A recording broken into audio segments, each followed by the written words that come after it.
On se motive, on se motive. Et salut! Dans cette nouvelle vidéo, on va continuer dans la lancée des Munchling Terrifying Treat. Et aujourd'hui, je te propose de réaliser le Disney Munchling Porcinet Fraise Fantôme au chocolat blanc. Je sais, le titre est très long, mais bon, il faut tout pour décrire la création. J'espère que ça va te plaire, c'est parti! Pour cette création, j'ai utilisé de la fimo de couleur rouge, blanche, nacre, vert pomme, framboise, du cernite glamour et de la fimo de couleur caramel. Je vais commencer par prendre l'équivalent d'une barrette de fimo rouge et je vais venir faire une boule que je vais travailler pour lui donner la forme d'une fraise. Quand la forme me convient, je vais venir travailler la fraise sur ma plaque pour l'aplatir. Donc c'est le dessous que je vais aplatir et du coup je vais travailler la forme pour qu'elle puisse tenir droit toute seule.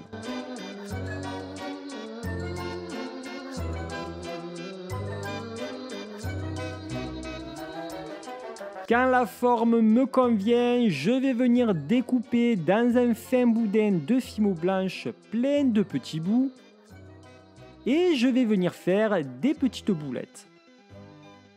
Je les positionne au niveau du bas de la fraise, donc pas tout en bas, mais vas-y sur au moins 0,5 cm. Et tu travailles les petites boulettes, qu'elles soient un peu en haut, un peu en bas, que ça soit assez homogène, proportionné et joli à la fois. Essaye de faire comme moi et tu verras, le résultat il sera plutôt satisfaisant.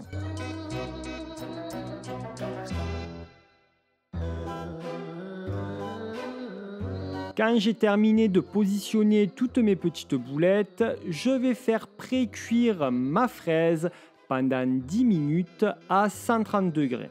Quand la création a refroidi, je vais prendre un bout de fimo de couleur nacre, donc fais attention car il en faut assez, car ça va nous servir pour faire la cape de fantôme.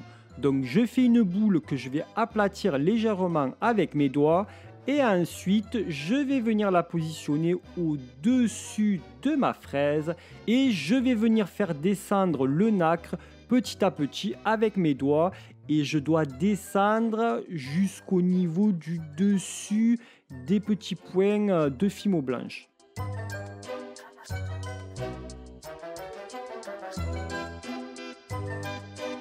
Donc attention car petit à petit, quand ça a bien descendu, tu vas travailler avec le pinceau en silicone ou d'autres accessoires et travailler les petites vaguelettes.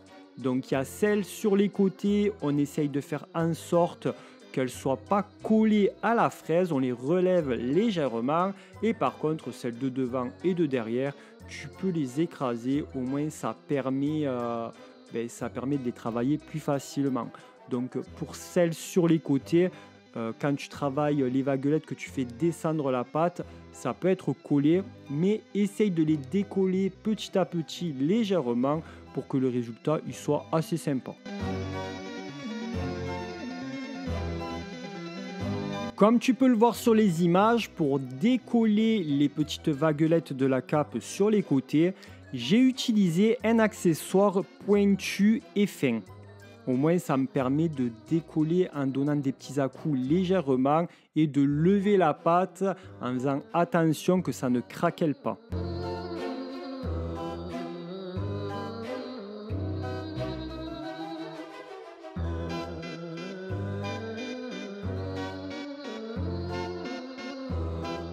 Et quand cette étape est terminée et que la cape me convient, je vais faire deux petites boulettes ovalifiées mais très légèrement de couleur caramel et je vais venir les aplatir.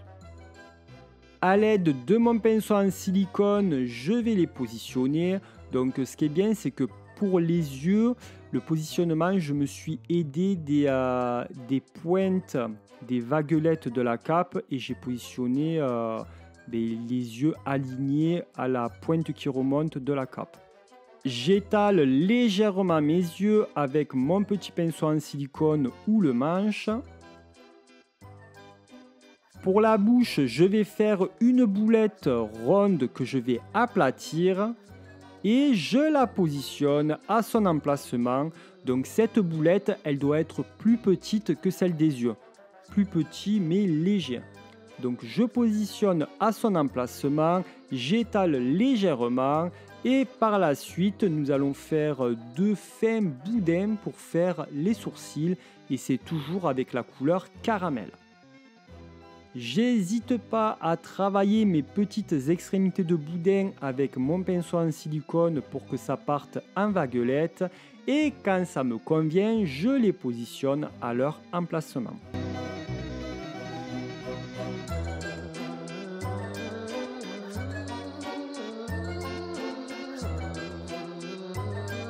Pour la suite, j'ai utilisé de la cernite de couleur glamour et cette fois-ci, je vais faire une petite boulette que je vais travailler pour lui donner la forme d'un triangle.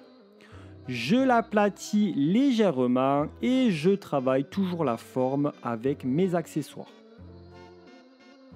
Si c'est trop gros, on n'hésite pas, on coupe un bout et on retravaille jusqu'à ce que ça soit assez homogène. Quand la forme me convient, je la positionne à son emplacement, c'est-à-dire au niveau des 2 yeux, entre les 2 yeux, et la pointe du triangle au-dessus. J'hésite pas à travailler la forme avec mon pinceau en silicone pour que ça soit le plus joli possible. Quand ça me convient, je vais venir prendre de la fimo de couleur nacre et je vais faire un boudin. Je coupe les 2 extrémités, que ça fasse la longueur des petits bras et il faut bien sûr qu'ils aient la même taille. Et là, en fait, les bras, on va leur donner la forme des bras qui cachent les yeux. C'est comme s'ils se cachaient les yeux. Donc, on n'hésite pas à courber le boudin. Et quand ça me convient, on va le positionner au niveau de la cape surélevée pour la base. Et ça doit remonter jusqu'au bas de l'œil. Donc, ça cache un tout petit peu l'œil, mais pas trop.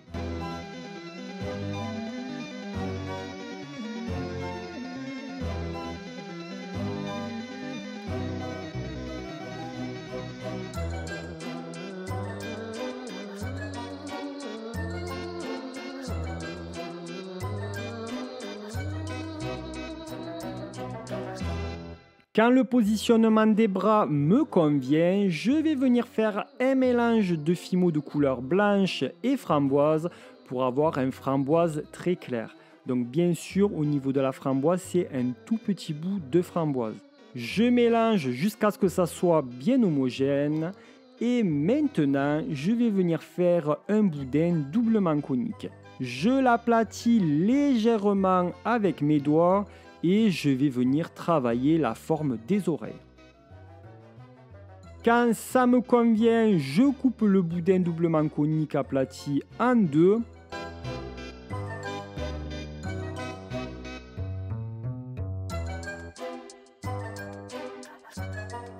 Et je vais travailler chacune des formes d'oreilles pour leur donner un peu l'air d'oreille courbée vers l'avant.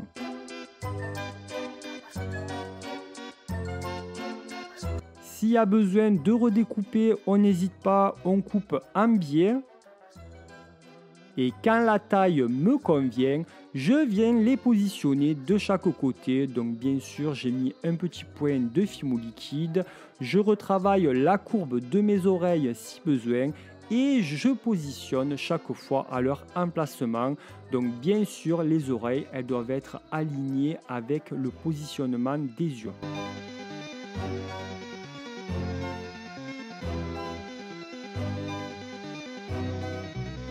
Je vais venir prendre une petite boulette de fimo de couleur vert pomme et je vais venir la travailler pour lui donner la forme de la petite feuille que la fraise a au-dessus. Donc je donne une forme de demi-cercle Et ensuite, avec un douting tool fin et arrondi, je vais venir faire 4 petites vaguelettes que je vais travailler minutieusement pour ne pas avoir à recommencer 10-20 fois cette étape. C'est vraiment des petits coups que tu donnes, tu caresses la pâte et tu vas tout doucement. C'est ça le secret en fait. Pour ne pas se louper quand on fait des vaguelettes, il faut y aller petit à petit, étape par étape et tout doucement. On est minutieux quand on fait des étapes comme ça. Quand ça me convient, je viens couper le bas de tout ça. Donc grosso modo, il doit y avoir juste les vaguelettes qui ressortent. Et ensuite, je mets un point de fimo liquide au-dessus de la tête de ma fraise et je positionne mes petites feuilles tout simplement. Donc là, c'est exactement pareil. Je prends mon accessoire pointu et plat et je viens positionner droit, parce qu'il faut que ça soit droit et pas aplati, et on vient positionner au-dessus, donc on n'hésite pas de tapoter au niveau de l'accentuation des petites vagues intérieures jusqu'à ce que ça soit bien accroché.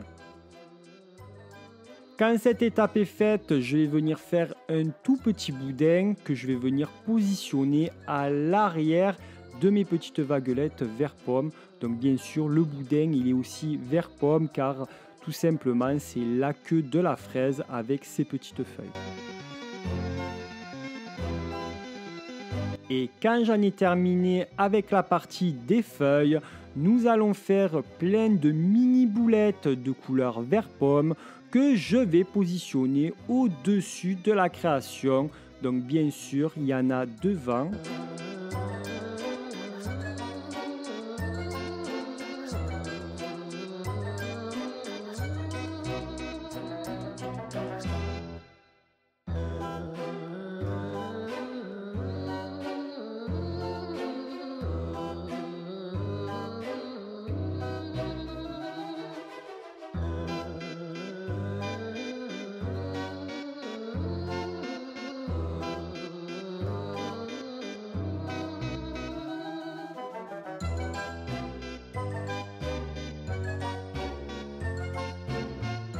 Et il y en a aussi à l'arrière. Donc essaye de faire comme moi je fais, car je trouve que c'est assez sympa, mais après toi tu peux faire comme tu as envie. Faut dire que moi j'ai essayé de reproduire la création comme elle est. Donc j'en ai pas ajouté, j'ai vraiment essayé de faire comme la création. Et ça, ça peut être assez compliqué à faire. Donc toi si tu veux faire comme tu as envie, tu peux faire comme tu as envie.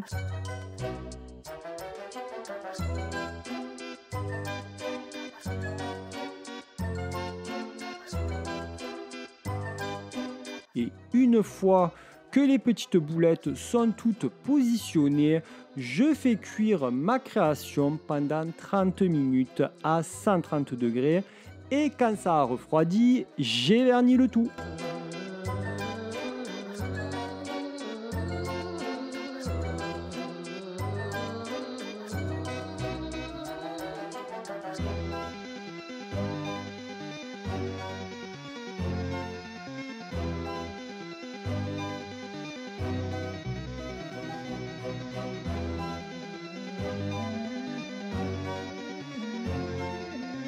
Merci d'avoir regardé cette vidéo jusqu'à la fin. N'hésite pas à me dire dans les commentaires ce que tu as pensé de ma création. En tout cas, moi, c'est l'une de mes préférées car chronologiquement, c'est la première que j'ai réalisée de la collection et je m'étais éclaté. Si ce n'est pas fait, je t'invite à mettre un pouce en l'air, à t'abonner si tu es tout nouveau en cliquant sur ma tête qui s'affiche juste ici. Et tu peux regarder d'autres de mes vidéos en cliquant sur les vignettes juste en bas. Et puis moi, je te dis à très vite. Ciao, ciao.